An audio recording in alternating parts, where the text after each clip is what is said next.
এই কমিটি গঠন হয়েছে। এরপরে যদিও কোনো সাংগঠনিক বন্ধন হয় নাই, একটি দোয়া মাহফিলের মাধ্যমে আমরা বিভিন্ন পরিস্থিতি এখানে উপস্থিত হয়েছি।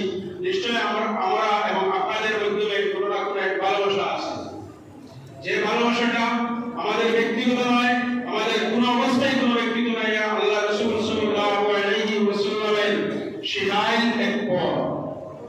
সেই ভালোবাসার দিকে যদি আমরা লক্ষ্য করি, এখন আমাদের আজকের উপস্থিতি এত গরমের মধ্যে এত কষ্ট আমাদের দিতে যাবে না, কারণ আল্লাহ রাসূল সাল্লাল্লাহু আলাইহি ওয়াসাল্লাম বলেছেন, আল মারউ মা মান আহাব্বা ইলাইহি, যে যাকে ভালোবাসে সেই ভালোবাসার মানুষদের সাথে কালকে তার কিয়ামতের দিনে হাসর হবে। আমরা অত্যন্ত খুশি যদি এই মেলবন্ধনের মাধ্যমে আমাদের হাসরটি যদি কালকে কিয়ামতের দিন আমাদের এই আকাবিরিনদের সঙ্গে, সৈয়দ সাহেবদের সঙ্গে, আলে বাইতের সঙ্গে যদি আমাদের হাসরটি হয়, এটাই আমি মনে করি আমাদের জীবন সার্থক। আপনারা কি মনে করেন? তাহলে আমাদের আজকের এই গরমের মধ্যে এখানে হওয়া, এত ত্যাগ স্বীকার করা, এত কথা শোনা, এত মুভমেন্ট, এত কিছু আমাদের দিতে যাবে কি? কোনো কিছু আমাদের দিতে যাবে না যদি আল্লাহ রাসূল সাল্লাল্লাহু আলাইহি ওয়াসাল্লামের এই হাদিসটি সঠিক হয়। আমাদের এই বিশ্বাস আল্লাহ রাসূল সাল্লাল্লাহু আলাইহি ওয়াসাল্লামের এই শরণার্থীদের প্রতিটি কথা, প্রতিটি কাজের, প্রতিটি কথা মূল্যায়ন, যথার্থ মূল্যায়ন আমাদের করতে হবে। সঙ্গে আরেকটি জিনিস, এই কথার প্রাসঙ্গিকতা আমি এক মিনিটের মধ্যে বলতে চাই। আল্লাহ তাআলা কোরআনের মধ্যে ঘোষণা করেছেন আমাদেরকে আমাদের আকাবিরিনদের সাথে কাল হাশরের মাঠে ডাকা হবে। ইয়াউমা নাদউ কুল্লু উনাসিন বিইমামিহিম।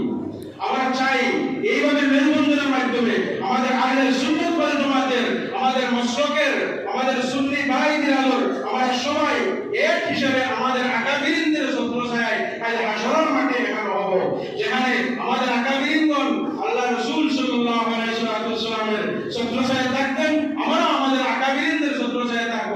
তাহলে আমাদের এই ত্যাগ, এই দোয়া মাহফিলে আসা এই গরমের মধ্যে এত কিছু কখনো কোন অবস্থায় আমি মনে করি দিতে যাবে না। তাই আমাদের আহলে সুন্নাত ওয়াল জামাত আলহামদুলিল্লাহ আমরা সঠিক জামাতের মধ্যে আছি। আলহামদুলিল্লাহ আমাদের উপস্থিতিও সঠিক। এখানে দোয়া মাহফিল আমরা আপনারাও যেভাবে এসেছেন, আমি নগণ্য এবং আমরা সবাই একসাথে এখানে এসেছি এই দোয়ার মধ্যে শরীক হয়ে আমাদের বাকি গুজরাট জীবনের এই গুণাগুলো এবং বর্তমান অবস্থা, আমাদের মুসলমান সমাজের অবস্থা, দেশের অবস্থা সব কিছু মিলিয়ে দোয়ার জন্য আশা করি আমরা দোয়া করব। আর আজকের দিনের দোয়া আল্লাহ তাআলা আমাদের ফিরিয়ে দেবেন না, এই কামনা রেখে, এই আশা রেখে এই দোয়া মাহফিলে আমাদের প্রত্যেকের উপস্থিতি যেন সার্থক হয়, এই কামনা রেখে আমি আমার সংক্ষিপ্ত ক্ষুদ্র কথা, পরিচিতি পর্বের কথা এখানেই শেষ করলাম। ওয়া আখিরি দাওয়ানা